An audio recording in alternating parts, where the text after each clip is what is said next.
Telangana inter CEC second year English medium students good morning. ఈ వీడియోలో unit 4th partnership accounts అయితే మనము చెప్పుకుంటున్నాము. ఇది ఎపిసోడ్ 2 అండి. ఎపిసోడ్ 2 నుంచి అయితే మనమైతే ఇక్కడైతే మనం నేర్చుకుందాము. ఏమేమి నేర్చుకుందామంటే ఇందులో 20 మార్క్స్ ప్రాబ్లం మనకు. ఇది యాన్యువల్ ఎగ్జామ్ క్వశ్చన్ పేపర్ అండి. ఈ క్వశ్చన్ పేపర్ను కూడా మీరు ప్రాక్టీస్ చేసుకోవడానికి కింద డిస్క్రిప్షన్లో అయితే లింక్ ఇచ్చాను. ఆ లింక్తోనైతే మీరు డౌన్లోడ్ చేసుకొని ప్రాక్టీస్ చేసుకోవచ్చు. ఈ యొక్క యూనిట్ నుంచి అయితే మనకు 20 మార్క్స్ ప్రాబ్లం వస్తుందండి. 20 మార్క్స్ ప్రాబ్లం ఇది మనకు పార్ట్నర్షిప్ అకౌంట్స్ నుంచి వెళ్ళి 2 మెథడ్స్ ఉంటాయండి. ఏదో ఒక మెథడ్ నుంచి అయితే మనకి యాన్యువల్ ఎగ్జామ్లో అయితే 20 మార్క్స్కి అయితే వస్తాయండి. కేవలం మీరు నేర్చుకునేది అయితే కేవలం ఎగ్జామ్ పర్పస్ కాదు, to know the unknown matters. So ఒక పార్ట్నర్షిప్ బిజినెస్లో 2 or 3 మెంబర్స్ వాళ్ళ యొక్క పెట్టుబడితోని పార్ట్నర్షిప్ బిజినెస్ చేసుకొని వాళ్ళ యొక్క ప్రాఫిట్స్ ఏ విధంగా షేర్ చేసుకుంటున్నారు, వాళ్ళకి ఎంత ప్రాఫిట్ వచ్చింది, వాళ్ళకి ఏ విధంగా షేర్ చేయాలనేది ఒక అకౌంటెంట్గా మన సమ్స్ అయితే మనం అయితే సొల్యూషన్ చేయాలి. మరి అది ఏ విధంగా చేయాలో ఈ వీడియోలో అయితే ఒక ప్రాబ్లమ్ని అయితే ఎక్స్ప్లెయిన్ చేసుకొని అయితే నేర్చుకుందాము. ఇదైతే కీ పేపర్ అండి. అంటే ఏ క్వశ్చన్కి ఆన్సర్ ఎంత రాస్తే ఎన్ని మార్క్స్ వేయాలనేది లెక్చరర్స్కి అయితే మీకు పేపర్ వాల్యుయేషన్ అప్పుడు ఇచ్చే కీ పేపర్, అది కూడా మీరు డౌన్లోడ్ చేసుకోవచ్చు. సో నేను విజువల్లో తర్వాతనైతే దీనికి ఎన్ని మార్క్స్ పడతాయో చివరి వరకు అయితే నేనైతే చూపెడతాను. ఒకసారి అయితే మనకి ఇది ఆన్సర్ బుక్లెట్ కూడా ఉందని మనమైతే ప్రాబ్లంలోకి అయితే వెళ్ళిపోదాము.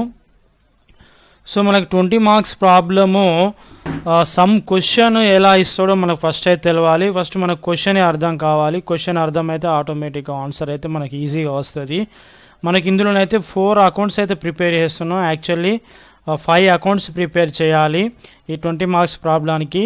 ఇది రెవల్యూషన్ అకౌంట్ యొక్క ప్రొఫార్మా యొక్క తెలుసు మీకు, డ్రా చేసుకునే ఎలానో. ఇది రెవల్యూషన్ అకౌంట్ అండి.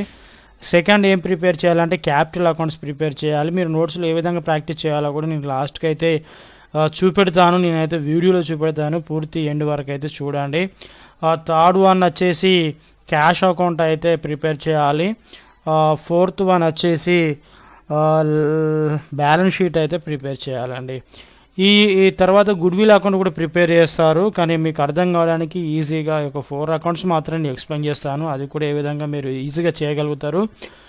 సో ఈ రివాల్యుయేషన్ అకౌంట్ ప్రిపేర్ చేయడం వల్ల ఆ పార్ట్నర్షిప్ బిజినెస్లో పార్ట్నర్స్కి ఎంత ప్రాఫిట్ వచ్చిందో తెలుస్తుంది. దానికంటే ముందు ఒకసారి అయితే మనమైతే హిస్టరీ తెలుసుకుందాము, స్టోరీ ఈ యొక్క పార్ట్నర్షిప్ అకౌంట్స్ గురించి. ఇక్కడ చూడండి, మనకైతే యూనిట్ 4th అండి, పార్ట్నర్షిప్ అకౌంట్స్. పార్ట్నర్షిప్ అకౌంట్స్ అంటే తెలుగులోనైతే భాగస్వామ్య ఖాతాలు అంటారు. పార్ట్నర్షిప్ అనేది ఒక బిజినెస్, పార్ట్నర్షిప్ బిజినెస్ అండి. అంటే భాగస్వామ్య వ్యాపారం. అంటే భాగస్వామ్య వ్యాపారం చేసేవాళ్ళు ఫైనాన్షియల్ ఇయర్ ఓపెనింగ్ డేట్ నుంచి వెళ్ళి ఫైనాన్షియల్ ఇయర్ ఎండింగ్ డేట్ వరకు, అంటే 12 months, ఒక 1 yearలో వాళ్ళు బిజినెస్ చేస్తే వాళ్ళకి ఎంత ప్రాఫిట్ వచ్చింది, ఆ ప్రాఫిట్ పార్ట్నర్స్ ఏ విధంగా షేర్ చేసుకున్నారు అనేది ఈ యొక్క లెసన్లో ఉన్న కంటెంట్. ఆ కంటెంట్ అనేది మీకు తెలియని విషయాలు అయితే నేను తెలుపుతున్నాను. సో అదే మనకు యాన్యువల్ ఎగ్జామ్లో 20 మార్క్స్కి ఇచ్చే ప్రాబ్లం అండి. సో ఏ విధంగా చేయాలి, దాని యొక్క మీనింగ్ ఏంటి, దాని యొక్క హిస్టరీ ఏంటి, చరిత్ర ఏంటిది అనేది టోటల్గా మీకు విజువల్లో ఎక్స్ప్లెయిన్ చేస్తానండి. చూడండి, పార్ట్నర్షిప్ అకౌంట్స్, పార్ట్నర్షిప్ బిజినెస్ అంటే ఇక్కడ చూడండి, ఒక ఇద్దరు కలిసి పార్ట్నర్షిప్ బిజినెస్ చేస్తున్నప్పుడు, ఒక 2 persons కలిసి పార్ట్నర్షిప్ బిజినెస్ చేస్తున్నప్పుడు వాళ్ళ యొక్క బిజినెస్ని ఇంకా ఎక్స్టెన్షన్ చేయడానికి, ఇంకా పెద్ద బిజినెస్గా ఎస్టాబ్లిష్ చేయడానికి మనీ కావాలి అంటే ఇంకా పార్ట్నర్స్ కావాలి. కాబట్టి ఇద్దరు కలిసి ఒక పార్ట్నర్షిప్ బిజినెస్ చేస్తున్నప్పుడు థర్డ్ పర్సన్ వచ్చి ఇందులో అడ్మిట్ అయితే దాన్ని అడ్మిషన్ ఆఫ్ ఏ పార్ట్నర్ అంటారు. సో మనకి ఇందులో 2 మెథడ్స్ ఉన్నాయండి.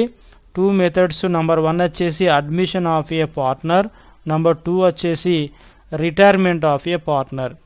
ఈ 2 మెథడ్స్లో మనం ప్రాబ్లమ్స్ సమ్స్ అయితే మనము సొల్యూషన్స్ నేర్చుకుంటే ఈజీగా మనమైతే 20 మార్క్స్ అయితే యాన్యువల్ ఎగ్జామ్లో గెట్ కావచ్చండి. సో ఇందులో చూడండి, అడ్మిషన్ ఆఫ్ ఏ పార్ట్నర్లో when goodwill brought in cash, అంటే న్యూ పార్ట్నర్ ఎవరైతే పార్ట్నర్షిప్ బిజినెస్లో జాయిన్ అవుతారో వాళ్ళైతే గుడ్ విల్ అనేది క్యాష్ రూపంలో తీసుకొచ్చినప్పుడు ప్రాబ్లమ్స్ ఏ విధంగా చేయాలి. తర్వాత when good will is brought in cash and withdrawn from business. So cash రూపంలో నూతన భాగస్థుడు అంటే న్యూ పార్ట్నరు గుడ్ విల్ అనేది క్యాష్ రూపంలో తీసుకొచ్చి మళ్ళీ దాన్ని విత్డ్రా చేసుకునేటప్పుడు ఏ విధంగా సమ్స్ చేయాలి. సో టోటల్లీ ఒక్కొక్క దాని గురించి ఒక్కొక్క సమ్ అయితే మనం నేర్చుకుందాము ప్రాబ్లం అయితే. తర్వాత రిటైర్మెంట్ ఆఫ్ ఏ పార్ట్నర్ అప్పుడు అది కూడా నేర్చుకుందామండి. సో ఇప్పుడైతే మనం అడ్మిషన్ ఆఫ్ ఏ పార్ట్నర్ గురించి నేర్చుకుందాం. ఇక్కడ మీకు ఏదో ఒక బిజినెస్ గురించి అయితే మీకు విజువల్లో ఇచ్చాను. సో ఇప్పుడు మనము ఎవరు బిజినెస్ ఎట్లా పెట్టిళ్ళు, వాళ్ళు బిజినెస్ ఏ విధంగా రన్ చేసిళ్ళు, పార్ట్నర్షిప్ బిజినెస్ అనేదే వాళ్ళ గతంలో జరిగిందే మనకు టెక్స్ట్ బుక్లోనైతే ఒక ప్రాబ్లం రూపంలో ఇవ్వడం జరుగుతుంది. దాన్ని అయితే మనం ఒకసారి అయితే రీడ్ చేద్దామండి. ఇక్కడైతే మనం చూడవచ్చు as per new text books 2020 edition ప్రకారం అయితే ఇక్కడ చూడండి ఇలిస్ట్రేషన్ 20 అంటే ప్రాబ్లం నెంబర్ 20 అండి. సో ఎవరు బిజినెస్ స్టార్ట్ చేశారు ఏంటిది అనేది ఈ లెక్క అనేది ఒక కథ రూపంలోనే రీడ్ చేయాలండి, ఒక స్టోరీ రూపంలో రీడ్ చేయాలి. ఇది ప్రాబ్లం అండి, ఒక స్టోరీ రూపంలో రీడ్ చేయాలి. ఏ విధంగా రీడ్ చేయాలో నేను అయితే రీడింగ్ అయితే చేస్తున్నాను, ఒక కేర్ఫుల్గా లిజన్ చేయండి dear students. Ravi and Kiran are partners sharing profits and losses in the ratio of 3:2 respectively. Their balance sheet as on 31st March 2020 was follows. ఇక్కడ చూడండి రవి, దీని యొక్క మీనింగ్ ఏంటిదంటే రవి అండ్ కిరణ్ అట ఇద్దరు పార్ట్నర్స్ అట. వాళ్ళ యొక్క షేరింగ్ ప్రాఫిట్స్ అండ్ లాసెస్ యొక్క రేషియో వచ్చేసి 3:2 ఉందట అండి, 3:2. ఇక్కడ మన విజువల్లో చూడవచ్చు. ఇక్కడ ఇతన్ని అయితే రవి అనుకుందాం, ఇతన్ని అయితే కిరణ్ అనుకుందాం. వీళ్ళిద్దరూ కలిసి అట బిజినెస్ పెట్టుకున్నారట. ఒకవేళ భవిష్యత్తులో లాభం వచ్చినా నష్టం వచ్చినా వాళ్ళైతే 3:2 నిష్పత్తి ప్రకారం అయితే షేర్ చేసుకుంటారట. 3:2 అంటే ఇక్కడ చూడండి 3:2. ఈ 3:2 నిష్పత్తి అంటే ఏంటిదంటే మొత్తం 3:2 అంటే 3+2 అంటే 5 అండి. ఇక 3+2 ఎంత అవుతుంది 5.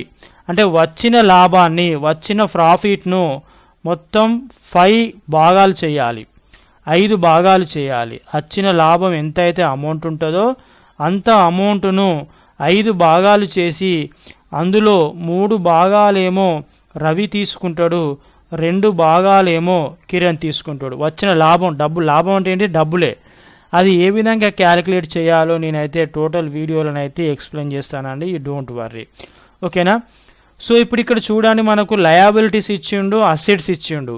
ఇవి ఎవరి లయబిలిటీస్ అంటే అప్పులు అండి. ఈ రవి కిరణ్కి సంబంధించిన అప్పులు, ఈ రవి కిరణ్కి సంబంధించిన అసెట్స్. వీళ్ళు ఆల్రెడీ పార్ట్నర్షిప్ బిజినెస్ అనేది చేస్తున్నారు. వీరి యొక్క అప్పులు చూసినట్లయితే సన్రీ క్రెడిటర్స్ 25,000, తర్వాత bills payable 10,000, out standing expenses. తర్వాత క్యాపిటల్స్ అంటే ఇక్కడ మీరు అర్థం చేసుకోవాలి, మన క్వశ్చనే అర్థం కావాలి, కేర్ఫుల్గా చెప్తున్నాను. సో ఇక్కడ వ్యాపారం ప్రారంభించినప్పుడు బిజినెస్ స్టార్ట్ చేసినప్పుడు Ravi and Kiran partnership business start చేసినప్పుడు రవి ఎంత పెట్టుబడి పెట్టిండంటే ఎంత క్యాపిటల్ తీసుకొచ్చిండంటే 30,000 అండి. సో వ్యాపార ప్రారంభానికి పెట్టిన పెట్టుబడిని ఏమంటారంటే మూలధనం అంటారు. మూలధనాన్ని ఇంగ్లీషులో క్యాపిటల్ అంటారు. So when start the business with ₹30,000 it is a capital. So ఇదైతే క్యాపిటల్ అండి, క్యాపిటల్ అంటే మూలధనం అంటారు. మరి కిరణ్ ఎంత తీసుకొచ్చిండండి 20,000 తీసుకొచ్చిండు. అందుకే వీళ్ళు భవిష్యత్తులో ప్రాఫిట్ వచ్చినా లాస్ వచ్చినా కూడా ఏ నిష్పత్తి ప్రకారం ఏ రేషియో ప్రకారం వీళ్ళైతే షేరింగ్ చేసుకుంటారండి 3:2. 3:2 అంటే ఇక్కడ చూడండి 30,000 ఈస్ట్ 20,000 పెట్టుకున్నా కూడా ఇక్కడ 4 zeros కి 4 zeros తీసేసినా కూడా నిష్పత్తి ఏముంటుందండి 3:2. 3:2 నిష్పత్తి ప్రకారం వాళ్ళు ప్రాఫిట్ అయితే షేర్ చేసుకుంటారండి. అది ఏ విధంగా షేర్ చేసుకుంటారో నేనైతే లెక్కలోనైతే ఎక్స్ప్లెయిన్ చేస్తానండి. చూడండి, చాలా జాగ్రత్తగా చూడండి. అదేవిధంగా చూడండి వీళ్ళిద్దరికి సంబంధించిన అసెట్స్ ఏమున్నాయండి. అసెట్స్ అంటే ఆస్తులు. Cash, debtors, stock, furniture, buildings. Next చూడండి ఏం జరుగుతుందో మనమైతే చూద్దామండి. ఒకసారి దీన్ని అయితే స్క్రోల్ చేద్దాము. సో వాళ్ళ యొక్క అప్పులు 90,000 ఉన్నాయి, ఆస్తులు 90,000 ఉన్నాయి. ఆన్ 1st April 2020 ఇక్కడ చూడొచ్చండి. ఇదేమో ఎప్పుడండి 31st March 2020 అంటే ఫైనాన్షియల్ ఇయర్ ఎండింగ్ డేట్ అండి. ఫైనాన్షియల్ ఇయర్ ఎండింగ్ డేట్ నాడే వీళ్ళు సమ్స్ లెక్కలు అనేది చేసుకుంటారు any business. So financial year ending date అయిపోయిన తర్వాత ఫైనాన్షియల్ ఇయర్ ఓపెనింగ్ డేట్ ఏమొస్తుందండి ఇక్కడ 31st March తర్వాత 31st March 2020 తర్వాత నెక్స్ట్ డేట్ ఏమొస్తుంది April 1st వస్తుంది. అంటే నెక్స్ట్ రోజు నాడే ఏం జరిగిందంటే ఒకసారి అయితే మనం విజువల్లో చూద్దాం. నెక్స్ట్ డే నాడు on 1st April 2020 they decided, they అంటే వారు అంటే ఎవరు, ఇక్కడ Ravi and Kiran, they decided to admit mister Bharat. ఇక్కడ చూడండి మనకు అడ్మిట్ అని చెప్పుడుతూనే ఇది admission of a partner method భాగస్వామి ప్రవేశం మెథడ్ అని మనకి అర్థమైపోతుంది. Mister Bharat for 1/5 sharing in profits. So ఒక నూతన భాగస్తుని, ఒక నూతన పార్ట్నర్ని అయితే 1/5 షేర్ ఇచ్చి అయితే ప్రాఫిట్స్లో ఇచ్చి అయితే అతన్ని అయితే జాయిన్ చేసుకున్నారండి. మరి the terms of admission are, so ఈ నూతన భాగస్తునికి, ఈ నూతన పార్ట్నర్కి ఈ రవి అండ్ కిరణ్ కొన్ని టర్మ్స్ అండ్ కండిషన్స్ పెట్టారు. టర్మ్స్ అండ్ కండిషన్స్ ఏంటి అంటే మనకు ఇక్కడ చూడండి అడ్జస్ట్మెంట్లో నంబర్ ఏ, ఈ హ్యాస్ టు బ్రింగ్ అంటే తీసుకురావడం, ఈ has to bring 20,000 towards capital. ఇక్కడ చూడండి వాళ్ళు బిజినెస్ స్టార్ట్ చేసినప్పుడు రవి ఏమో 30,000 తీసుకొచ్చిండు, కిరణ్ ఏమో 20,000 తీసుకొచ్చిండు. మరి న్యూ పార్ట్నర్ కూడా వీళ్ళ బిజినెస్లో జాయిన్ అయ్యేటప్పుడు కూడా వీళ్ళు కొన్ని టర్మ్స్ అండ్ కండిషన్స్ పెట్టిల్లు కదా. ఆ టర్మ్స్ అండ్ కండిషన్స్ ఏం పెట్టిల్లంటే ఇక టర్మ్స్ అండ్ కండిషన్స్ ఏం పెట్టిల్లంటే వాళ్ళు మేమైతే 30,000 తీసుకొచ్చినా, నేనైతే 20,000 తీసుకొచ్చినా, నువ్వు క్యాపిటల్ అంటే వ్యాపార ప్రారంభానికి నువ్వు 20,000 క్యాపిటల్ రూపంలో తీసుకురావాలన్నాడు. సో ఈ భరత్ అయితే కంపల్సరీ 20,000 తీసుకొచ్చిండండి.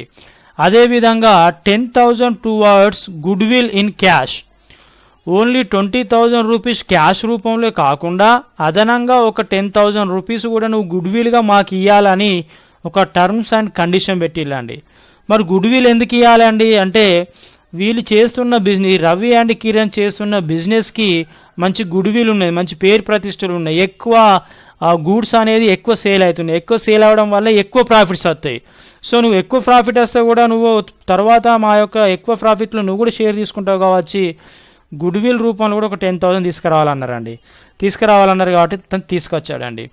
సో ఇక్కడికైతే కండిషన్ అయిపోయింది అతనిది. నెక్స్ట్ చూడండి ఇక్కడ ఇవైతే అడ్జస్ట్మెంట్స్ అండి. Furniture is to be depreciated by 1,000. ఇక్కడ రవి అండ్ కిరణ్ కూడా మళ్ళీ ఒక కండిషన్ ఏం పెట్టిళ్ళు, ఫర్నిచర్ పైన డిప్రిషియేషన్ అయితే 1,000 ఏర్పాటు చేయాలన్నాడు. ఫర్నిచర్ పైన డిప్రిషియేషన్ 1,000 ఏర్పాటు చేయాలన్నాడు. కాబట్టి ఫర్నిచర్కి మీరు ఏం చేయాలండి, ఒక స్టార్ గుర్తు పెట్టుకోండి. ఫర్నిచర్కి ఇక్కడ స్టార్ గుర్తు పెట్టుకోండి, అంటే దానికి ఏదో సర్దుబాటు ఉన్నట్టు లెక్క. సో సర్దుబాటు అయింది కాబట్టి నెక్స్ట్ ఏమున్నదండి, C create a provision of ₹1,500 for bad debts on debtors పైన కూడా బ్యాడ్ డేట్స్ అయితే ₹1,500 ఏర్పాటు చేయాలనేది రవి అండ్ కిరణ్ అయితే పాత భాగస్తులు, ఓల్డ్ పార్ట్నర్స్ అయితే కండిషన్ పెట్టిళ్ళు. కాబట్టి మీరు ఏం చేయండి, డెటార్స్ కూడా ఒక స్టార్ గుర్తు పెట్టుకోండి. సో స్టార్ గుర్తు పెట్టిన తర్వాత యాన్యువల్ ఎగ్జామ్ కూడా ఇదే విధంగా చేయండి. Next number D, appreciate the value of buildings by 5,000. అంటే బిల్డింగ్స్ యొక్క పెరుగుదల, బిల్డింగ్స్ని అయితే 35,000 ఉంది కాబట్టి ఇంకొక 5,000 అయితే యాడ్ చేద్దామని ఈ రవి అండ్ కిరణ్ అయితే కండిషన్ పెట్టిల్లండి. సో దానికి ఓకే అన్నారు, దానికి ఒక స్టార్ గుర్తు పెట్టుకోండి. సో ఇప్పుడు ఏం చేయాలి అంటే దీన్ని బట్టి మనము ఇక ప్రాబ్లం ఏం చేయమన్నారు, next give necessary journal entries అయితే యాన్యువల్ ఎగ్జామ్లో ప్రిపేర్ చేయమని అడగరు. ఇదైతే ఒక ఎగ్జాంపుల్ ప్రాబ్లం తీసుకోవడం జరిగింది. జర్నల్ ఎంట్రీస్ అవసరం లేదు. Ledger accounts and opening balance sheet of a new firm. So ledger accounts prepare చేయమంటున్నాడు మనల్ని క్వశ్చన్ అయితే. తర్వాత ఓపెనింగ్ బ్యాలెన్స్ షీట్ అంటే నూతన ఆస్తి అప్పుల పట్టి, ఓపెనింగ్ బ్యాలెన్స్ షీట్ అనేది ప్రిపేర్ చేయమంటున్నాడు. కొత్త సంస్థ అంటే ముగ్గురిది కలిసి ప్రిపేర్ చేయమంటున్నారు. అది ఏ విధంగా ప్రిపేర్ చేయాలో మనం విజువల్ అని అయితే చూద్దామండి. ఓకేనా. సో ఏ విధంగా లెక్కలోకి అయితే వెళ్ళిపోదాం. మనము ఏ విధంగా ప్రిపేర్ చేయాలో ప్రాబ్లంలోకి అయితే వెళ్ళిపోదామండి.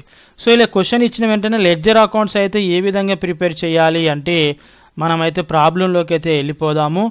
సో మీరైతే నోట్స్లో కానీ టెక్స్ట్ బుక్లో కానీ ఈ విధంగానైతే మీరైతే ఎగ్జామ్లో చేసేటప్పుడు మీరు ఈ విధంగానైతే మీరు ఒకసారి విజువల్లో చూపెడుతున్నాను.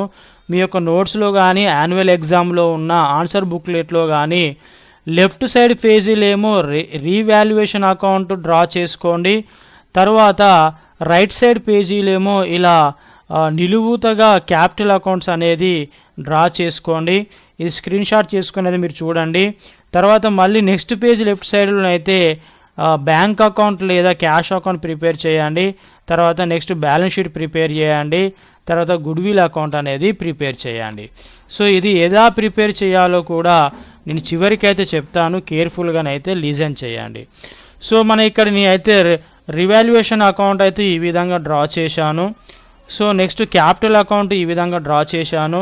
బ్యాలెన్స్ షీట్ ఈ విధంగా డ్రా చేశాను. తర్వాత క్యాష్ అకౌంట్ డ్రా చేశాను. సో ఇప్పుడైతే మనం రివాల్యుయేషన్ అకౌంట్ ఏ విధంగా ప్రిపేర్ చేయాలో ఒకసారి అయితే మనం అయితే క్లియర్గా ప్రాబ్లాన్ని రీడ్ చేసుకుంటూ సొల్యూషన్ చేద్దాం. సో రివాల్యుయేషన్ అకౌంట్ ప్రిపేర్ చేసేటప్పుడు మీరు ఒక్కటే గుర్తుపెట్టుకోండి. లెఫ్ట్ సైడ్ ఏమో డెబిట్ పార్ట్ అంటారు, రైట్ సైడ్ ఏమో క్రెడిట్ పార్ట్ అంటారు. మీరు రివాల్యుయేషన్ అకౌంట్ అంటే ఇది తెలుగులోనైతే పునర్మూల్యాంకన ఖాతా అంటారు. ఈ రివాల్యుయేషన్ అకౌంట్ ప్రిపేర్ చేసేటప్పుడు మనకి ఎక్కడైతే మనకు ప్రాబ్లమ్స్లలో అసెట్స్ ఇస్తారండి, లయబిలిటీస్ ఇస్తారండి, ఏవైతే మనకు స్టార్ గుర్తున్నాయో అవి మాత్రమే మనము రివాల్యుయేషన్ అకౌంట్లో తీసుకుంటాము. ఈ స్టార్ గుర్తున్న వాటిని మాత్రమే తీసుకోవడం జరుగుతుంది. ఈ స్టార్ గుర్తున్న వాటిలో ఇవన్నీ అసెట్స్ కదండి. అసెట్స్ అంటే ఆస్తులు అండి. సో ఈ రివాల్యుయేషన్ అకౌంట్ ప్రిపేర్ చేసేటప్పుడు మీరు ఒక్కటే గుర్తుపెట్టుకోండి. అసెట్స్ ఇంక్రీజ్ అయితే అసెట్ యొక్క వాల్యూ కేవలం ఇంక్రీజ్ అయిన వాల్యూ మాత్రమే తీసుకోవాలి. అసెట్ యొక్క వాల్యూ ఇంక్రీజ్ అయితే మీరు ఎప్పుడు మనము చిన్నప్పటి సంది మనం పెరుగుతూనే ఉంటాం. మన ఆస్తులు కూడా మన ఆస్తులు పెరగాలని అనుకుంటాం. ఇది బండ గుర్తు పెట్టుకోవడానికి ఒక చిట్కా చెప్తున్నా. మనం ఎప్పుడు డబ్బులు సంపాదించాలి అనుకుంటాం, ఆస్తులు మనకి పెరగాలి అనుకుంటాం. కాబట్టి ఆస్తులు పెరిగితే క్రెడిట్ సైడ్ రాయండి. పెరిగిన విలువ కేవలం పెరిగిన విలువ మాత్రమే రాయాలి. ఆస్తులు పెరిగితే అసెట్స్ ఇంక్రీజ్ అయితే క్రెడిట్ సైడ్ రాయండి. ఇది ఒక్కటి తెలిస్తే మిగతా అన్ని ఈజీ అండి. అసెట్స్ పెరిగితే క్రెడిట్ సైడ్, అసెట్స్ తగ్గితే డెబిట్ సైడ్. ఓకేనా. సో అసెట్స్ పెరిగినాయి, ఒకవేళ అప్పులు పెరిగితే లయబిలిటీస్ పెరిగితే ఎట్ సైడ్ రాయాలండి. లయబిలిటీస్ పెరిగితే డెబిట్ సైడ్. దీనికి ఆపోజిట్ ఉండాలి. లయబిలిటీస్ పెరిగితే డెబిట్ సైడ్ రాయాలి, లయబిలిటీస్ తగ్గితే క్రెడిట్ సైడ్ రాయాలి. కంపల్సరీ మీరు సమ్స్ అనేది ప్రిపేర్ అయ్యేటప్పుడు కంపల్సరీ రాసుకోవాలి. మీరు యారో మ్యాక్స్ అయితే పెట్టుకోండి. అసెట్స్ పెరిగితే క్రెడిట్ సైడ్ ఒకటి గుర్తుపెట్టుకోండి. అసెట్ పెరిగితే క్రెడిట్, అసెట్ తగ్గితే డెబిట్. అది ఏ విధంగా చేయాలో చూద్దాం. సో ఇక్కడైతే చూద్దాం మనం దేనికైతే స్టార్ గుర్తున్నది అంటే ఇక్కడ చూద్దాం. నంబర్ బి చూడండి. Furniture is to be depreciated by 1000. ఇక్కడ చూడండి ఫర్నిచర్ పైన డిప్రిషియేషన్ అనేది క్యాలిక్యులేట్ చేయమంటున్నాడు. డిప్రిషియేషన్ క్యాలిక్యులేట్ చేయడం వల్ల ఆటోమేటిక్గా ఫర్నిచర్ యొక్క వాల్యూ అనేది రెడ్యూస్ అవుతుంది, అంటే అమౌంట్ అనేది తగ్గుతుంది.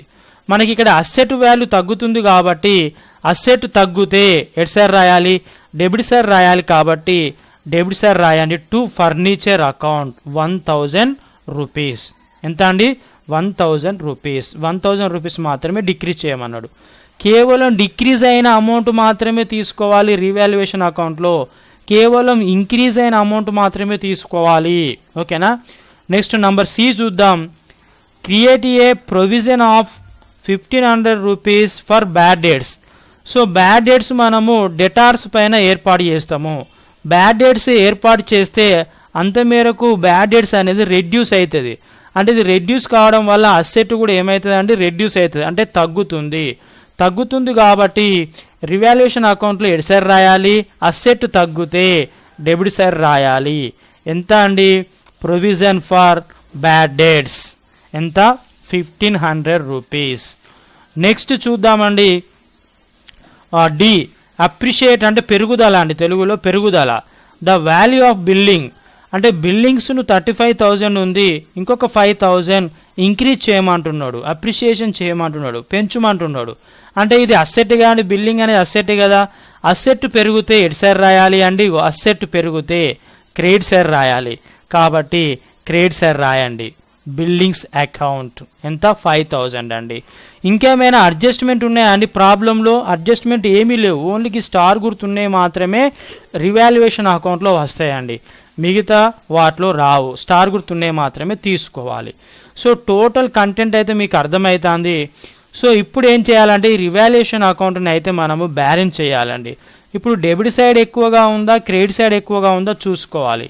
క్రెడిట్ సైడ్ ఎక్కువగా ఉంది కాబట్టి ఏ ఎక్కువ ఉన్న అమౌంట్ని అయితే ఇక్కడ అడిషన్ చేయండి, 5,000. సో ఆటోమేటిక్గా 5,000 వేయండి. ఈ 5,000 నుంచి వెళ్ళి ఈ 2,500 రెడ్యూస్ చేస్తే వచ్చేదే మనకు ప్రాఫిట్ అండి. సో ఇక్కడ మనకు ప్రాఫిట్ వచ్చిందండి. ఎంత ప్రాఫిట్ వచ్చిందండి, 2,500 అండి. సో ఇక్కడ నూతన భాగస్థుడు ఇక్కడ చూడండి, మనకైతే ఇక్కడ నూతన భాగస్థుడు వచ్చి జైన్ కాక ముందుకు వీళ్ళిద్దరి యొక్క ప్రాఫిట్స్ వాళ్ళు తీసుకోవాలా వద్దా?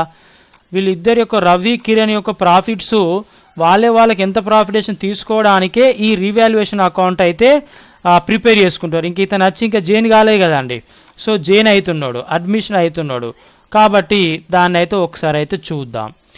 సో ఈ ప్రాఫిట్ ఎవరిది, ఇద్దరిది, ఓల్డ్ పార్ట్నర్స్ది. సో వాళ్ళిద్దరికి 2,500 వచ్చింది కాబట్టి వాళ్ళిద్దరు పంచుకోవాలి. ఏ విధంగా పంచుకుంటున్నారు వాళ్ళు, 3:2 నిష్పత్తి ప్రకారం పంచుకుంటున్నారు. వాళ్ళు మనకి ఇవ్వడం జరిగింది ముందే, ఇక్కడ చూడండి 3:2 నిష్పత్తి ప్రకారం వాళ్ళ యొక్క రేషియో ఎంత, 3:2 నిష్పత్తి రేషియో ప్రకారము ప్రాఫిట్ వచ్చినా లాస్ వచ్చినా వాళ్ళు పంచుకుంటారు కాబట్టి ఆ విధంగా పంచాలి. 3:2 అంటే మొత్తం దీన్ని 5 భాగాలు చేయాలి, 5 భాగాలు చేయాలి. 5 భాగాలలో 3 భాగాలేమో రవి తీసుకుంటాడు, 2 భాగాలేమో కిరణ్ తీసుకుంటాడు. సో అది ఎలా పంచాలో ఒకసారి అయితే నేను విజువల్లో చూస్తాను. ఇక్కడ మీకు చూపెడుతున్న చూడండి, టు రవీస్ క్యాపిటల్ అకౌంట్ మొత్తం లాభం ఎంత వచ్చిందండి, 2,500 ఇంటూ ఈ రవికి ఎన్ని భాగాలు రావాలి, 3 భాగాలు రావాలి. అంటే 3/5 మొత్తం భాగాలు ఎన్ని, 5. 5లో 3 భాగాలు రావాలి కాబట్టి 3/5 వేయాలి. సో 3/5 వేస్తే దీన్ని అయితే మనం ఒకసారి క్రాసింగ్ చేద్దాము. 2,500 ఇంటూ 3/5. దీన్ని చూడండి, కొట్టి 5 ఎక్కం 5, 5 5లు 25, అంటే 5 5 25, 20కు 20 ఉంటుంది.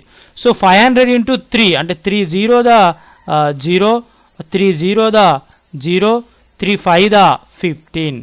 ఈ విధంగా మీరు మల్టిప్లికేషన్ కానీ క్రాసింగ్ కానీ ఈ విధంగా చేసుకోవాలండి. సో ఇతనికి ఎంత వచ్చింది లాభము, 1,500 వచ్చింది. మరి రెండవ భాగస్తుని కూడా పంచాలి కాబట్టి 2 కిరణ్స్ క్యాపిటల్ అకౌంట్ అని రాయాలండి. ఈయనకి ఎంత వచ్చిందంటే 2,500 ఇంటూ ఇతనికి వచ్చేది 2 భాగాలు 2/5 వేస్తే ఎంత వస్తుందండి, 1,000 వస్తుందండి. సో ఇలా రివాల్యుయేషన్ అకౌంట్ ప్రిపేర్ చేసిన తర్వాత నెక్స్ట్ వాళ్ళ యొక్క క్యాపిటల్ అకౌంట్స్ ప్రిపేర్ చేయాలండి. సో వాళ్ళ యొక్క క్యాపిటల్ అకౌంట్స్ ఏ విధంగా ప్రిపేర్ చేస్తారో ఒకసారి విజువల్ని అయితే చూద్దాం. సో రివాల్యుయేషన్ అకౌంట్ కంప్లీట్ అయిన తర్వాత క్యాపిటల్ అకౌంట్ ప్రిపేర్ చేయాలండి. క్యాపిటల్ అకౌంట్ ప్రిపేర్ చేసేటప్పుడు క్యాపిటల్ అకౌంట్ ఎప్పుడు కానీ క్రెడిట్ అవుతుంది అండి, క్యాపిటల్ అకౌంట్ ఎప్పుడు కానీ క్రెడిట్ అవుతుంది. ఈ విధంగా ప్రొఫార్మా డ్రా చేసిన తర్వాత ముగ్గురి యొక్క క్యాపిటల్ అకౌంట్ ఈ విధంగా particulars Ravi old partner, Kiran old partner, Bharat new partner. అదేవిధంగా credit side particulars Ravi, Kiran, Bharat. ఈ ముగ్గురి యొక్క అకౌంట్స్ ఒకే అకౌంట్లో ప్రిపేర్ చేయవచ్చు, చాలా ఈజీగా ఉంటుంది. సో ఇప్పుడైతే చూద్దాం. మరి ఇక్కడ క్యాపిటల్స్ వచ్చేసి ఓల్డ్ పార్ట్నర్స్ ఎంత తీసుకొచ్చిండు, రవి 30,000 తీసుకొచ్చిండు, కిరణ్ 20,000 తీసుకొచ్చిండు. సో ఇందులో ఏం చేయాలంటే మీరు ఓల్డ్ పార్ట్నర్స్ తీసుకొచ్చిన క్యాపిటల్ని ఏం చేయాలంటే బై బ్యాలెన్స్ బ్రాడ్ డౌన్ అని క్రెడిట్ సైడ్ రాయండి. సో 30,000 ఏమో రవి తీసుకొచ్చిండు, కిరణ్ ఏమో 20,000 తీసుకొచ్చిండు. సో క్రెడిట్ సైడే రాయండి, ఎందుకంటే క్యాపిటల్ ఎల్లప్పుడూ క్రెడిట్ అవుతుంది, క్యాపిటల్ ఎల్లప్పుడూ క్రెడిట్ అవుతుంది కాబట్టి క్రెడిట్ సైడ్ రాయండి by balance broad down. So అదేవిధంగా మరి భరత్ కూడా తీసుకురావాలి కదా, మరి భరత్ ఎంత తీసుకొచ్చిండండి? ఇక్కడ చూసినట్లయితే మనకు అడ్జస్ట్మెంట్లో number A, he has to bring 20,000 towards capital. So capital అనేది ఇక్కడ క్యాష్ రూపంలో తీసుకొస్తున్నాడు, నూతన భాగస్థుడు ఏం చేస్తాడు, క్యాష్ రూపంలో తీసుకొస్తున్నాడు కాబట్టి అది క్యాష్ రూపంలో వస్తుంది కాబట్టి దాన్ని బై క్యాష్ అకౌంట్ అనండి, బై క్యాష్ అకౌంట్ అనండి. ఎంత తీసుకొచ్చిండండి? 20,000 తీసుకొచ్చిండు, 20,000 తీసుకొచ్చిండు. ఈ క్యాపిటల్తో పాటు నెక్స్ట్ ఏం తీసుకొచ్చిండు, గుడ్ విల్ కూడా తీసుకొని రావడం జరిగింది. 10,000 towards good will in cash, అంటే నగదు రూపంలో కూడా గుడ్ విల్ తీసుకొచ్చిండు. ఈ గుడ్ విల్ 10,000 ఎవరు మరి షేర్ చేసుకోవాలి? ఈ 10,000 గుడ్ విల్ని కిరణ్ రవి షేర్ చేసుకోవాలి. మరి ఏ నిష్పత్తి ప్రకారం షేర్ చేసుకుంటారు? వాళ్ళ యొక్క ప్రాఫిట్ అండ్ లాసెస్ రేషియో ప్రకారం వాళ్ళు షేర్ చేసుకుంటారు, 3:2. అది ఎలా షేర్ చేసుకుంటారో నేను ఒకసారి అయితే విజువల్లో చూపెడతాను. గుడ్ విల్ అనేది వీళ్ళకు షేర్ చేయాలి. ఎవరికి షేర్ చేయాలి? ఓల్డ్ పార్ట్నర్స్కు షేర్ చేయాలి కాబట్టి బై గుడ్ విల్ అకౌంట్స్ అని షేర్ చేయండి. షేర్ చేస్తే ఇక్కడ చూడండి 6,000 తర్వాత 4,000 వస్తుంది. ఎలా వస్తుంది అంటే ఇక్కడ చూడండి 10,000 ఇంటూ 3/5. రవికి ఎంత అండి రేషియో? 3:5 కదా, అంటే 3/5 అంటే 6,000 వస్తుంది. సో నెక్స్ట్ కిరణ్కు 10,000 ఇంటూ 2/5 అంటే 4,000 వస్తుంది. దాన్ని మీరు క్రాస్ మల్టిప్లికేషన్ మీరు చేసుకోవచ్చు. విజువల్లో కూడా చూపెట్టాలి అంటే ఈజీగా చూపెడతాను 1 సెకండ్లో. మొత్తం 10,000 గుడ్ విల్ అండి, 10,000 ఇంటూ రవికి ఎన్ని భాగాలు వస్తుంది అండి profit షేర్లో? 3/5. So 5 1 the 5, 5 2 the 10, 3 zeros కి 30. So 2,000 into 3 6,000. నెక్స్ట్ ఇంకో ఆయనకు కిరణ్కి ఎంత వస్తుంది అండి? కిరణ్కు 2/5 కదా అండి, 2/5. 2,000 ఇంటూ 2 ఎంత అండి? 4,000. ఈ విధంగా క్యాల్కులేషన్ చేసుకోవాలి అండి. సో నెక్స్ట్ ఏమన్నాడండి మరి ఇక్కడ? నెక్స్ట్ చూసినట్లయితే ఇక్కడికి ఏం లేదు కదండి, క్యాపిటల్స్కి సంబంధించిన అన్నీ అయిపోయినాయండి. సో ఇందులో మరి ఇక్కడ పాత భాగస్తుల యొక్క ఇక్కడ చూడండి రీవాల్యుయేషన్ అకౌంట్ ఉంది కదా అండి, ఇక్కడ రీవాల్యుయేషన్ అకౌంట్లో వచ్చిన ప్రాఫిట్ ఉంది కదా, ఈ ప్రాఫిట్ని కూడా క్యాపిటల్ అకౌంట్కి ట్రాన్స్ఫర్ చేయాలి పాత భాగస్తులకు. ఏ విధంగా ట్రాన్స్ఫర్ చేయాలి అంటే ఇక్కడ జర్నల్ ఎంట్రీ చూసినట్లయితే revaluation account debtor to Ravi's capital account ఎంత? 1,500. Revaluation account debtor to Kiran's capital account ఎంత? 1,000. సో ఇక్కడ 2 రవి క్యాపిటల్ అయింది, ఇక్కడ 2 రవి క్యాపిటల్ అయింది. ఒక జర్నల్ ఎంట్రీలో 2 అంటే ఏంటిదండి? క్రెడిట్ అయినట్టు. సో క్రెడిట్ అయినట్టు కాబట్టి వీళ్ళ యొక్క క్యాపిటల్ అకౌంట్లో క్రెడిట్ సైడ్ రాయండి, వీళ్ళ యొక్క క్యాపిటల్ అకౌంట్లో క్రెడిట్ సైడ్ రాయండి బై రీవాల్యుయేషన్ అకౌంట్ 1,500 1,000. వాళ్ళ యొక్క ప్రాఫిట్స్ వాళ్ళకు వచ్చేసినాయి, వాళ్ళకు వచ్చేసినాయి కాబట్టి వాళ్ళ యొక్క ప్రాఫిట్ వాళ్ళకి ఇచ్చేయాలి. సో ఇప్పుడు చూడండి ఇంకా ఏమీ లేవు, ఇందులో ఏమీ లేవు కాబట్టి ఇప్పుడు రవి యొక్క అకౌంట్ బ్యాలెన్స్ చేయండి, రవి యొక్క అకౌంట్ను బ్యాలెన్స్ చేయండి. సో ఫస్ట్ రవిది మాత్రమే మీరు అడిషన్ చేయండి. రవిది అడిషన్ చేస్తే ఎంత వస్తుందంటే 37,500 అండి. సో ఇది రవిది కాబట్టి రవిది ఒకటి మాత్రమే చూడండి, ఎటువైపు ఎక్కువగా ఉందో చూడండి ఫస్ట్. సో క్రెడిట్ సైడ్ ఎక్కువగా ఉంది కాబట్టి యాస్టీస్గా డెబిట్ సైడ్ 37,500 వేయండి. వేసిన తర్వాత ఇందులో నుంచి వెళ్ళి 0 తీసేస్తే ఎంత ఉంటుంది అంటే అమౌంట్ 0 తీసేస్తే ఎంత ఉంటుంది అంటే 37,500 ఉంటుందండి. సో రవిది అయిపోయింది కదండి. సో రవి అకౌంట్ అయిపోయిన తర్వాత నెక్స్ట్ కిరణ్ అకౌంట్ చూడండి. సో కిరణ్ అకౌంట్ అడిషన్ చేస్తే 25,000 వస్తుంది, 25,000 ఇటు వేయండి, తర్వాత 25,000 ఇందులోకి వెళ్ళి తీసేస్తే 25,000 ఉంటుంది. నెక్స్ట్ లాస్ట్కు భరత్ చేయండి, భరత్ది కూడితే 20,000 వస్తుంది, నెక్స్ట్ ఇటు కూడితే 20,000 ఇటు వేయండి, ఇందులోకి వెళ్ళి తీసేస్తే 20,000 ఉంటుంది. దీన్ని టు బ్యాలెన్స్ క్యారీ డౌన్ అనండి. అదేవిధంగా నెక్స్ట్ మంత్కి ఇది ఏమవుతుంది అంటే బై బ్యాలెన్స్ బ్రాడ్ డౌన్ అవుతుంది, బై బ్యాలెన్స్ బ్రాడ్ డౌన్ అవుతుంది. సో ఇలా క్యాపిటల్ అకౌంట్ అయిపోయిన తర్వాత, క్యాపిటల్ అకౌంట్ అంటే ఇప్పుడు వీళ్ళ ముగ్గురి కొత్త క్యాపిటల్స్ అండి, ముగ్గురి 37,500, 25,000, 20,000.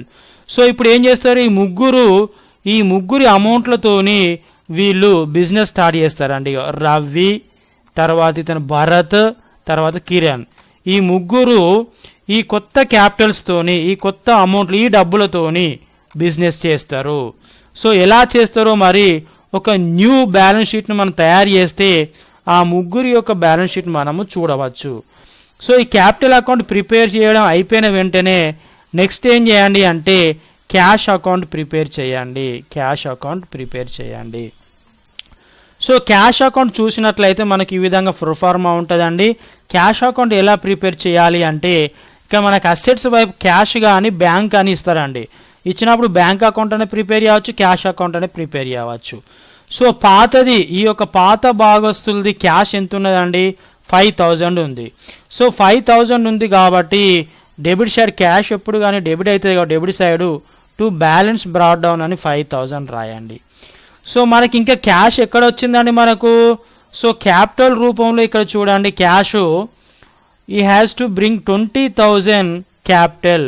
భరత్ క్యాపిటల్ రూపంలో 20,000 మూలధన రూపంలో క్యాష్ తీసుకొచ్చిండు. సో ఇది మన క్యాష్ వస్తుంది కాబట్టి ఇక్కడ క్యాష్ వస్తే జనరల్ ఎంట్రీ ఏమొస్తుందండి, cash account debtor to Bharat capital account 20,000. అదేవిధంగా మనకి ఇక్కడ క్యాష్ గుడ్విల్ రూపంలో కూడా క్యాష్ వచ్చిందండి. క్యాష్ అంటే ఏంటి, డబ్బులే. మీరు క్యాష్ అంటే ఏంటి, డబ్బులే అండి.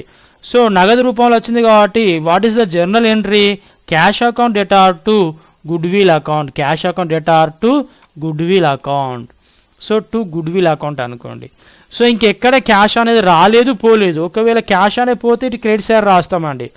సో సంస్థలోకి ఆర్గనైజేషన్లోకి క్యాష్ వస్తేనేమో డెబిట్ సైడ్ రాస్తాము, ఆర్గనైజేషన్ క్యాష్ పోతే క్రెడిట్ సైడ్ రాస్తాము. సో ఇప్పుడు నిల్వలు తేల్చండి. డెబిట్ సైడ్ ఎక్కువ ఉంది కాబట్టి ఎక్కువ అకౌంట్ 35,000 వేయండి. 35,000 ఇందులోకి వెళ్ళి రెడ్యూస్ చేస్తే 0 తీసేస్తే 35,000 అవుతుందండి. సో ఈ 35,000ని మళ్ళీ బై బ్యాలెన్స్ క్యారీ డౌన్ అన్న తర్వాత దీన్ని టు బ్యాలెన్స్ బ్రాడ్ డౌన్ అనండి. సో ఎప్పుడైతే ఈ క్యాష్ అకౌంట్ కంప్లీట్ అవుతుందో లాస్ట్కి ఏం చేయండి అంటే బ్యాలెన్స్ షీట్ తయారు చేయండి. లాస్ట్కి ఏం చేస్తారండి, బ్యాలెన్స్ షీట్ తయారు చేయండి. ఇక్కడ చూడండి బ్యాలెన్స్ షీట్ అనేది ఇక్కడ చూడండి ఏ విధంగా తయారు చేయాలంటే balance sheet to balance sheet of Ravi, Kiran and Bharat as on 1st April 2020. ఇక్కడ మన క్వశ్చన్లో ఇచ్చిండండి, క్వశ్చన్లో ఇచ్చిండు ఇక్కడ చూడండి as on 1st April 2020. So ఇప్పుడు ఫైనాన్షియల్ ఇయర్ ఓపెనింగ్ డేట్ నాడు వీళ్ళు ముగ్గురు కలిసి బిజినెస్ చేస్తారు. సో వీళ్ళు ముగ్గురు కలిసి బిజినెస్ ఏ విధంగా చేస్తారో వీళ్ళ యొక్క న్యూ బ్యాలెన్స్ షీట్ అనేది మనం ప్రిపేర్ చేయాలి. మరి ప్రిపేర్ చేయాలి అంటే ఈ యొక్క ఓల్డ్ బ్యాలెన్స్ షీట్ను చూసుకుంటూ న్యూ బ్యాలెన్స్ షీట్ ఇక్కడ 3 మెంబర్స్ బ్యాలెన్స్ షీట్ ప్రిపేర్ చేయాలి. ఏ విధంగా ప్రిపేర్ చేయాలో నేను ఇప్పుడు విజువల్ అయితే మీకు చూపెడతానండి. సో ఇక్కడ సన్రీ క్రెడిటార్స్ ఎంత ఉన్నదండి, 25,000. సో స్టార్ మార్క్ ఉన్నాయి మాత్రమే మనం అడ్జస్ట్ చేయాలి. సన్రీ క్రెడిటార్స్ ఎంత అండి, 25,000 కాబట్టి ఇక్కడ సన్రీ క్రెడిటార్స్ 25,000 వేయండి. నెక్స్ట్ బిల్స్ పేబుల్ ఎంత ఉన్నాయండి, 10,000 ఉంది కాబట్టి బిల్స్ పేబుల్ 10,000 వేయండి. Next out standing expenses 5,000. So out standing expenses 5,000 రాయండి. రాసిన తర్వాత నెక్స్ట్ క్యాపిటల్స్ అన్నాడండి. క్యాపిటల్స్ అంటే మరి ఇది పాత వాళ్ళది రవి, కిరణ్. మరి మన పాతవి కదా రాయాల్సింది, పాతవి కాదు ఇక్కడ. సో కొత్తవి రాయాలి. కొత్త క్యాపిటల్స్ మనకి ఎంత వస్తుంది అంటే రవిది ఎంత వచ్చిందండి, 37,500. ఇక్కడ చూడొచ్చు మనకి, ఇక్కడ చూడండి కొత్త బ్యాలెన్స్ షీట్. మన క్యాపిటల్ అకౌంట్ ప్రిపేర్ చేసినాం కదా, క్యాపిటల్ అకౌంట్స్లో బ్యాలెన్స్ షీట్ బ్రాడ్ డౌన్. రవిది ఎంత 37,500, కిరణ్ ఏమో 25,000, భరత్ ఏమో 20,000. ఈ కొత్త డబ్బులతోని, ఈ కొత్త న్యూ క్యాపిటల్తోని వాళ్ళు బిజినెస్ అనేది స్టార్ట్ చేస్తారండి. సో బ్యాలెన్స్ షీట్లో రవి 37,500, కిరణ్ 25,000, సో భరత్ది 20,000. సో ఇక్కడికి ఇది లయబిలిటీస్ అన్నీ కంప్లీట్ అయినాయండి. నెక్స్ట్ చూడండి అసెట్స్ వైపు ఫస్ట్ ఏముందండి, అసెట్స్ వైపు క్యాష్ ఉందండి. క్యాష్ ఎంత ఉంది, 5000. ఇది ఓల్డ్ క్యాష్ అంటే ప్రీవియస్ ఫైనాన్షియల్ ఇయర్ది, ప్రీవియస్ ఫైనాన్షియల్ ఇయర్ కాదు కదా 5000. సో మన కొత్తది ఎంత ఉన్నదంటే చూద్దాం, కొత్త క్యాష్ ఎంత ఉన్నది 35,000.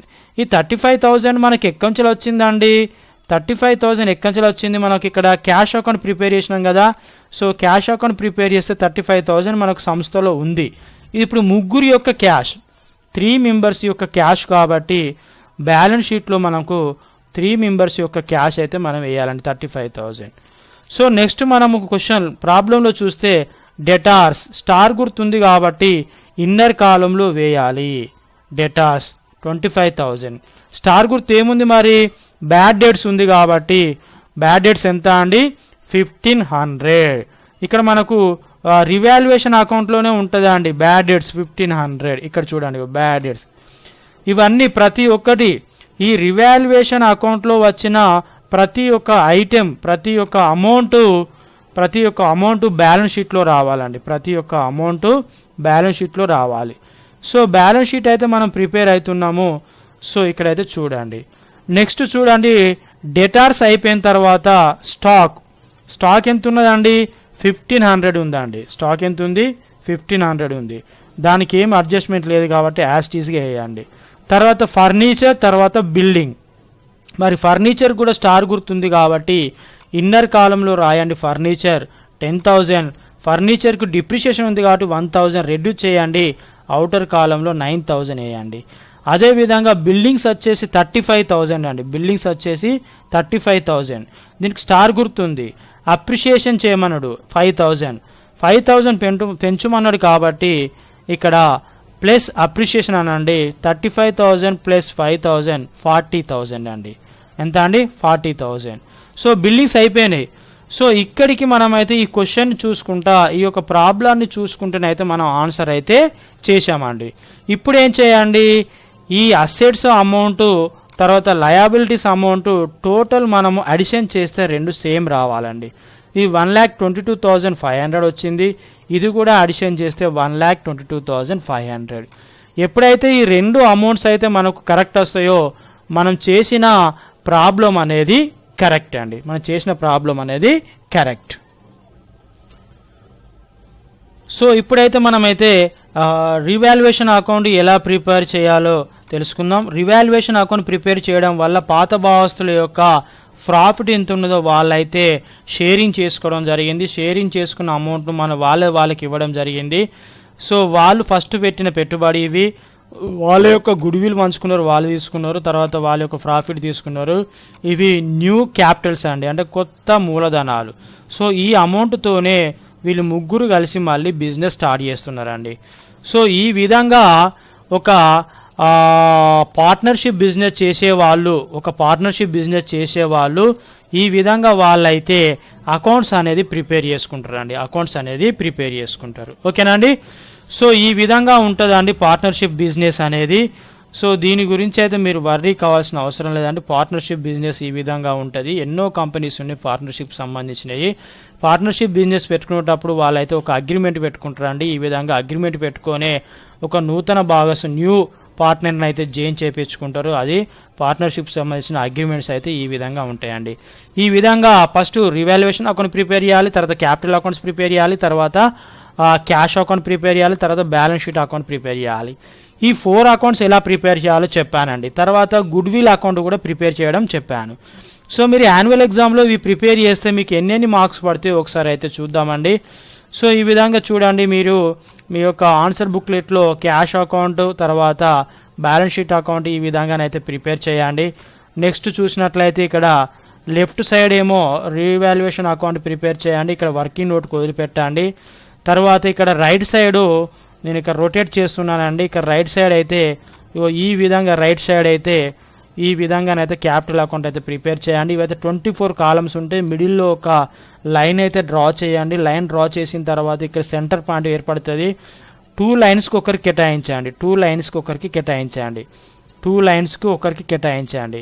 2 లైన్స్కి ఒకరికి కేటాయించండి. ఇలా కేటాయిస్తే ప్రొఫార్మా డ్రా చేసుకున్న తర్వాత మీరు ఆటోమేటిక్గా అయితే మీరు ప్రాబ్లం అయితే చేసుకోవచ్చండి. సో ఈ విధంగా మీకు అయిపోయిన తర్వాత ఇక్కడ కీ పేపర్ ఉంది కదండి, కీ పేపర్ మనకు దేనికి ఎన్ని మార్కులు వేయాలనేది ఇది కీ పేపర్ అండి. కీ పేపర్లో చూసినట్లయితే లాస్ట్కు బ్యాలెన్స్ షీట్ అయితే ఈ విధంగా ఉంది. కీ పేపర్లో చూద్దామండి ఒకసారి దేనికి అని అంటే ఇక్కడ చూడండి, రివాల్యుయేషన్ అకౌంట్కి వచ్చేసి 5 మార్క్స్ అండి. కేవలం రివాల్యుయేషన్ అకౌంట్ ఒక్కటి చేస్తే 5 మార్క్స్. తర్వాత క్యాపిటల్ అకౌంట్స్ వచ్చేసి 5 మార్క్స్ అండి. 5 + 5 10 అండి. So good will account prepare చేస్తే 1 మార్క్ అండి. గుడ్ విల్ అకౌంట్ ప్రిపేర్ చేస్తే 1 మార్క్ వేయాలి. బ్యాంక్ అకౌంట్ ప్రిపేర్ చేస్తే 2 మార్క్స్ వేయాలి. 2M అంటే 2 మార్క్స్ వేయాలి. బ్యాలెన్స్ షీట్ ప్రిపేర్ చేస్తే ఎన్ని మార్కులు వేయాలి? 7 మార్క్స్ వేయాలి. సో ఈ విధంగా ఉంటుందండి, దేనికి ఎన్ని మార్కులు కేటాయించాలనేది ఆ విధంగా ఉంటుంది. మీరైతే చూసుకోండి. ఈ యొక్క key paper, question paper, everything అనే అన్ని డిస్క్రిప్షన్లో లింకులు ఇచ్చాను, మీరు డౌన్లోడ్ చేసుకొని ప్రాక్టీస్ చేసుకోవచ్చు. ఆ ఎక్స్ప్లెనేషన్ కనుక నచ్చేది ఉంటే మీ యొక్క ఫ్రెండ్స్కి అయితే షేర్ చేయండి, కామెంట్ బాక్స్లో కామెంట్ అయితే చేయండి ఎక్స్ప్లెనేషన్ బాగుందో లేదో. ఓకే, థ్యాంక్స్ అలాట్, ధన్యవాదాలు.